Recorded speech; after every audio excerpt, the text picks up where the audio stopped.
Hello everyone, welcome to Shri boutique. ಇವತ್ತು ನಾನು ಸ್ಯಾರಿ ಮತ್ತು ಬ್ಲೌಸ್ನ ಕಸ್ಟಮೈಸೇಷನ್ಗೆ ಕೊಟ್ಟಿದ್ದರು, ಸೊ ಅದನ್ನು ತೋರಿಸ್ತಾ ಇದ್ದೀನಿ. ಸ್ಯಾರಿ ಬಂದ್ಬಿಟ್ಟು ಬನಾರಸ್ ಸ್ಯಾರಿ ಆಗಿರುತ್ತೆ. ಇದನ್ನು ಪಿಕೋ ಫಾಲ್ಗೆ ಕೊಟ್ಟಿದ್ದರು, ಪಿಕೋ ಫಾಲ್ ರೆಡಿ ಮಾಡಿಸಿದ್ದೀನಿ. ಹಾಗೆ ಬ್ಲೌಸ್ ಬಂದು ಇದ್ರದ್ದು ಬ್ಯಾಕ್ ಸೈಡು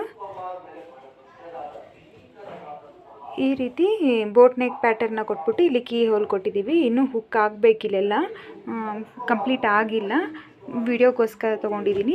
ಹಾಗೆ ಇದ್ರದ್ದು ಫ್ರಂಟ್ ಬಂದ್ಬಿಟ್ಟು ವಿ ನೆಕ್ ಪ್ಯಾಟರ್ನಲ್ಲಿ ಫ್ರಂಟ್ನ ಕಸ್ಟಮೈಸೇಷನ್ ಮಾಡಿಸಿದ್ದೀನಿ. ಹಾಗೆ all over invisible thread piping ಕೊಟ್ಟಿದ್ದೀನಿ. ಫಿನಿಶಿಂಗ್ ಎಲ್ಲ ನೋಡ್ಬೋದು ನೀವು, ತುಂಬ ನೀಟ್ ಫಿನಿಶಿಂಗ್ ಇದೆ. ಹಾಗೆ ಸ್ಲೀವ್ಸ್ ಬಂದ್ಬಿಟ್ಟು ಶೋಲ್ಡರ್ ಪಫ್ ಕೊಟ್ಬಿಟ್ಟು ಚಿಕ್ಕದಾಗಿ ಶೋಲ್ಡರ್ ಪಫ್ ಕೊಟ್ಟಿದ್ದೀನಿ. ತುಂಬ ಕ್ಯೂಟಾಗಿ ಕಾಣಿಸುತ್ತೆ. ಇವಾಗ ಫುಲ್ಲು ಟ್ರೆಂಡಲ್ಲೂ ಕೂಡ ಇದೆ, ನಮ್ಮ ಕಸ್ಟಮರಿಗೆ ಕೂಡ ತುಂಬ ಇಷ್ಟ ಆಗುತ್ತೆ. ಸೊ ಶೋಲ್ಡರ್ ಪಫ್ ಕೊಟ್ಬಿಟ್ಟು ಎಲ್ಬೋ ಸ್ಲೀವ್ಸ್ನ ಕೊಟ್ಟಿದ್ದೀನಿ. ಆಲ್ ಓವರ್ ಬ್ಲೌಸ್ ಪ್ಯಾಟರ್ನೆಲ್ಲ ಹೇಗೆ ಅನ್ನಿಸ್ತು ಅಂತ ಕಾಮೆಂಟ್ ಮಾಡಿ. ಇಷ್ಟ ಆಗಿದರೆ ಲೈಕ್ ಮಾಡಿ. ಹಾಗೆ ನಿಮಗೂ ಕೂಡ ಇದೇ ರೀತಿ ಕಸ್ಟಮೈಸೇಷನ್ ಬೇಕಾಗಿದ್ದರೆ DM ಮಾಡಿ. Thank you.